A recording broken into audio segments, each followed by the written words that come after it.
You found out, didn't you? Her chuckle echoed from the darkness. It was our first night together.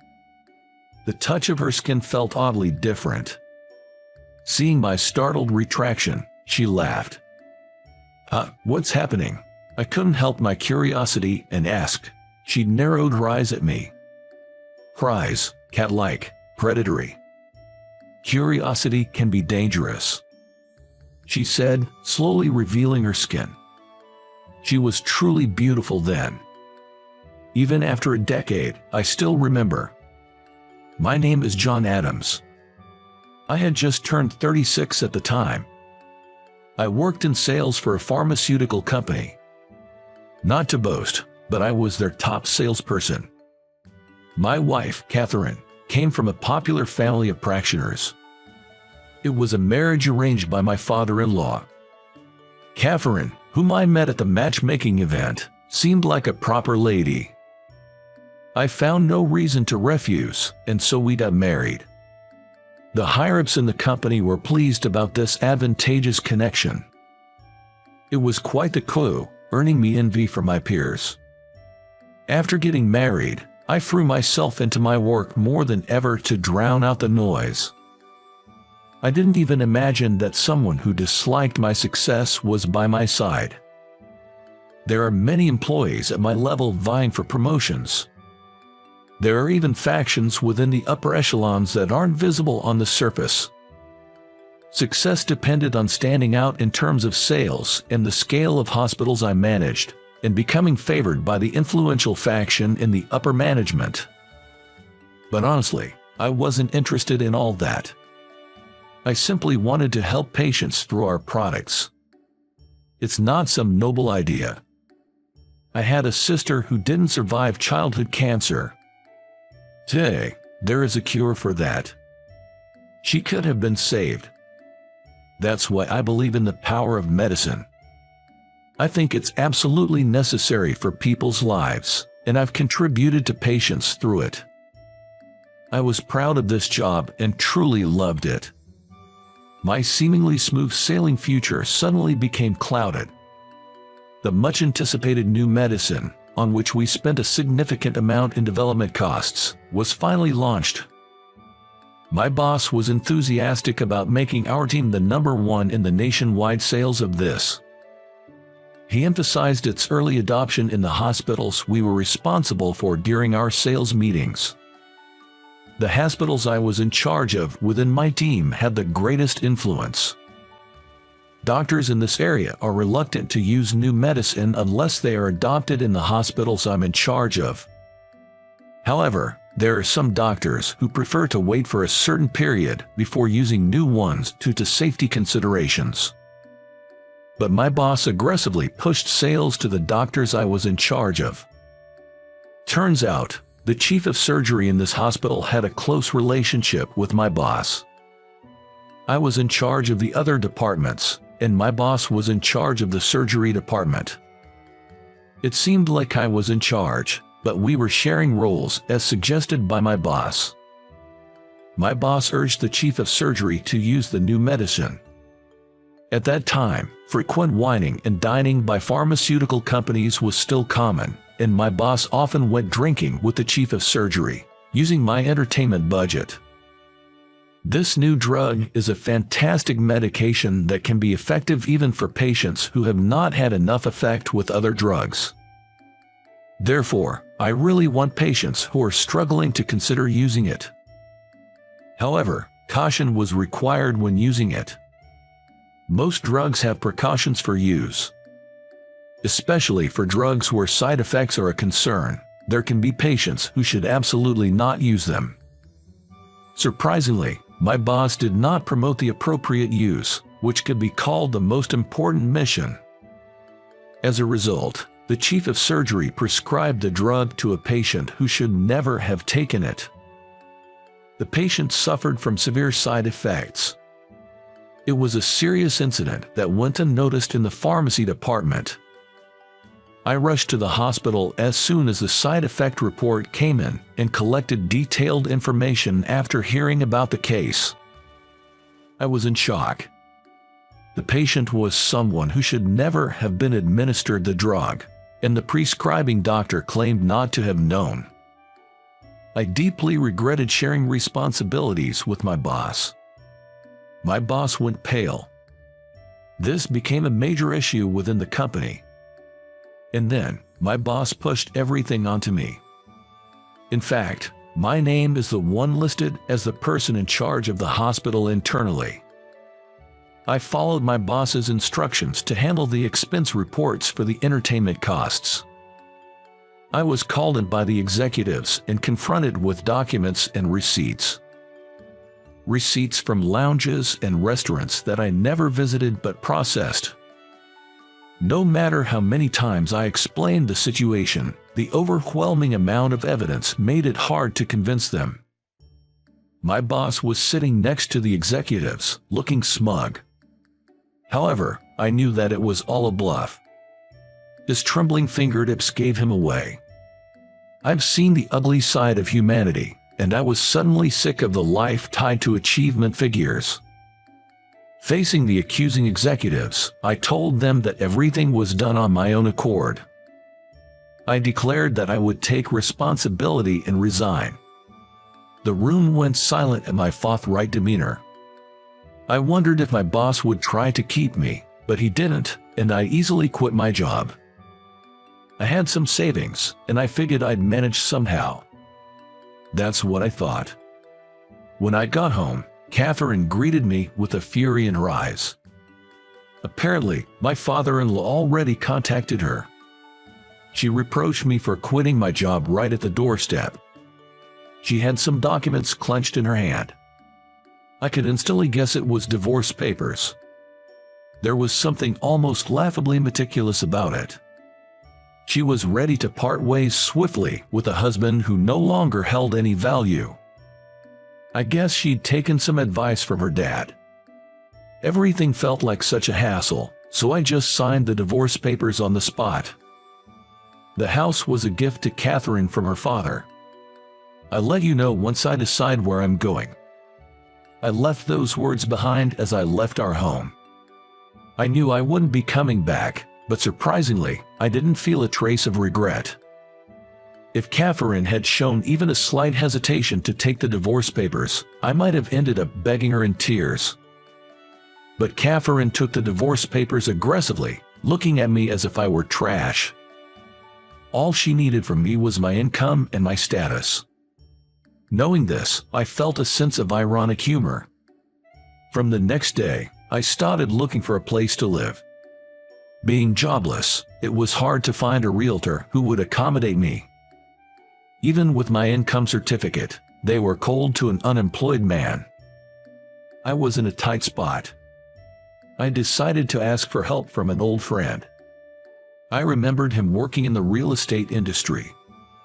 My friend was surprised by my situation and amazed at my current state. While dumbfounded, he chuckled, saying, "You've always been like this, haven't you?"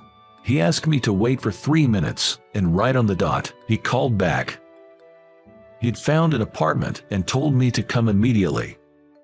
In a hurry, I noted the address and hung up. Following the noted address, I arrived at an old-fashioned Western-styled apartment. The apartment was retro-styled, with one entrance. It seemed rooms were scattered with a corridor in between. There were mailboxes marked with room numbers at the entrance. My friend had mentioned there was a landlord I should talk to. "Excuse me," I called out, as there was no doorbell. I heard the patter of footsteps from the end of the corridor. The person who appeared was a young woman.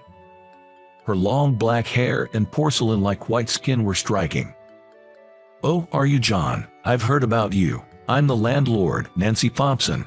Nice to meet you," she said, offering her right hand. Taken aback, I shook her cool hand.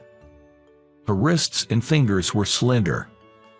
I was surprised to find myself reluctant to let go of the handshake. Her name was Nancy Thompson. The other people called her Nancy. "This apartment that's been converted into apartments is exclusively occupied by women," they told me. There's no need for any deposit or broker's fee, but they ask for my help with the heavy lifting. When I agreed to help out if I could, Nancy said with a laugh, "Well then, consider our deal done."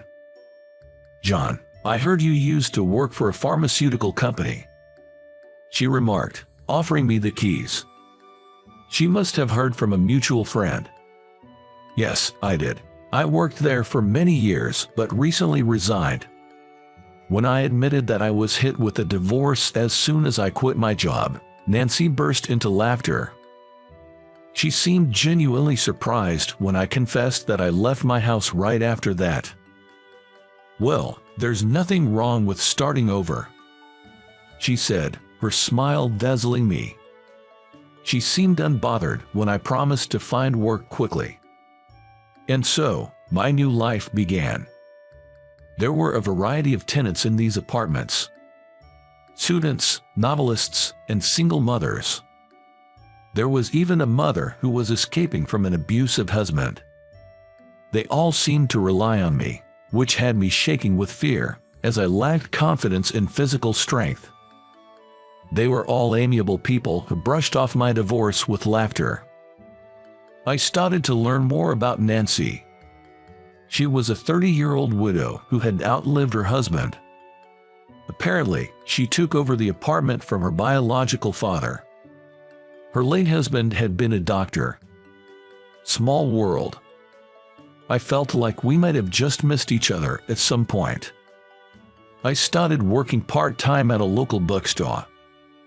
I considered getting a full-time job, but I wanted a part-time job that gave me more free time. There was quite a bit of physical labor required at the apartment, so I started doing some simple repairs on my days off. Nancy would occasionally share some of her dinner or bring me bread that she had baked as a hobby. The more we interacted, the more I found myself attracted to her. She casually helped out the other tenants in the apartment. The hallways were always clean, and despite the age of the apartment, it was comfortable living there. She even seemed to help the children of the single mothers with their homework from time to time. Just as I was drawn to her, she seemed to show an interest in me. She asked me about my previous job and often stopped by the bookstore where I worked part-time. It didn't take us long to start having dinner together. As we closed the gap between us, I found myself touching her skin for the first time in the darkness when I stayed at her place for the first time. She looked even more alluring than usual, so stunning that it took my breath away. Her skin was as cool as when I touched her hand that day. There was a strange sensation in her skin, and I instinctively pulled my hand back. Her skin felt too different to be human. Nancy stared at me as I pulled my hand back. Seeing my surprise, she laughed a little. "Sorry, what's going on?" In my flustered state, I lost all my older man's composure and asked her. She just narrowed her eyes and smiled. "Curiosity kills, you know. Are you sure you won't regret this?" She stared me down with eyes as fierce as a wild feline, revealing her skin to me. Upon it, a multitude of surgical scars remained. It must have been a significant injury. The marks on her pale skin almost resembled a flower pattern. The shocking severity of the scars I was seeing for the first time left me speechless, and she peered into my face with a hint of amusement. "I told you you'd regret it, didn't I? You can't touch me." She slowly pointed towards the exit. "Leave this room and regret hurting me." She expelled me from the bed with a cold voice I had never heard before. "What about those scars? Why?" I asked, and Nancy just laughed. Then she began to speak quietly. Nancy's husband used to work as a surgeon at a general hospital. Apparently, he had been unable to perform a surgery that he was supposed to because he was suspected of collusion with a pharmaceutical company. The patient died during the surgery performed by a substitute doctor. Of course, her husband had no involvement with the pharmaceutical company. It was the head of the surgery department who had pinned the blame on him. taking all responsibility. Her husband had to leave his job. After leaving the hospital, he was always down. When he said he was going to go on a hike, which was his hobby, Nancy was relieved. It was winter, but she sent off her experienced husband. That was the last time she saw him alive. He didn't return even after his scheduled descent. After a search, he was found dead in a snow cave. There was no suicide note. Did he go to the snow-capped mountain to end his life, or was it the result of an accident? Feeling responsible for not stopping him, Nancy threw herself off a cliff, apparently trying to follow him. Fortunately, she survived, but with significant scars left on her body. You can't mean the pharmaceutical company is. I had a gut feeling, and my words got stuck in my throat. I heard about a scandal caused by a senior colleague from my boss. That's right. It's the company where you worked. They refused my husband, who had asked them many times to prove his innocence. Nancy said with a strained voice. She knew very well that I had nothing to do with it. But she said she despised me just for hearing that I worked in sales for that company. I thought it's okay for you to get hurt with something you can never have. Nancy said and laughed. She was laughing, but to me, it looked like she was crying. She knew she was being unreasonable. Yet, she still wanted to hurt me, regardless of the logic. Her feelings must have been strong. Nancy still has her deceased husband in her heart. She intends to live on, carrying his regrets. I shudder. Did Nancy draw my attention just for this? I wanted to believe that there were some feelings for me, if only a little bit, otherwise. Thanks for everything so far. I'm leaving tomorrow. I can't stay in this apartment any longer. I decided to leave tomorrow. I took a little break during my long life. My days in the apartment were such peaceful days. That would help if you could do that. I had a slight hope that she might stop me, but she wasn't that kind of person. She turned her back on me, not wanting to see my face anymore. She never looked at my face until the end. The next day, I rushed to the real estate agency from the morning and looked for a new apartment. This time I wasn't unemployed, so I managed to rent a place. I immediately started moving. I didn't have many belongings to begin with, so the move was easy. Once I leave this apartment, I plan to look for a job. My break from life is over. I told them I would quit my bookstore part-time job a month in advance. There's no going back now. I left the apartment as the neighbors saw me off. Since Nancy didn't show her face until the end, I left the keys with one of the tenants. I left a note of thanks for their kindness and decided to leave it with the keys. I wonder if Nancy will read my message. She probably won't read it. I had a feeling. A month later, I found a new job. It's the same sales job as before. I'm selling real estate. I ended up getting a job at that real estate agency. Although I'm learning a lot in a field that's new to me, I'm enjoying every day. And finally, today, I managed to move. My new place is that old apartment building. I've come back to that familiar apartment. I wondered what kind of face you'd make when you came back. Nancy was waiting for me at the entrance, arms crossed. Despite her harsh words, her eyes were calm. I'd like to start over. At my words, Nancy laughed as if she was dumbfounded. When I suggested that we start with introducing ourselves, Nancy wouldn't play along, saying it was silly. After asking a few times, she finally agreed. Even if we start over, it might be the same. If so, we'll start over again. As I responded nonchalantly, Nancy gave a wry smile. I hope that when she finally sorts things out, I'll be right next to her. If she chooses someone else, I will say congratulations to her with all the bravado I can muster. How did you like it? Your subscription to our channel will motivate us. See you in the next video.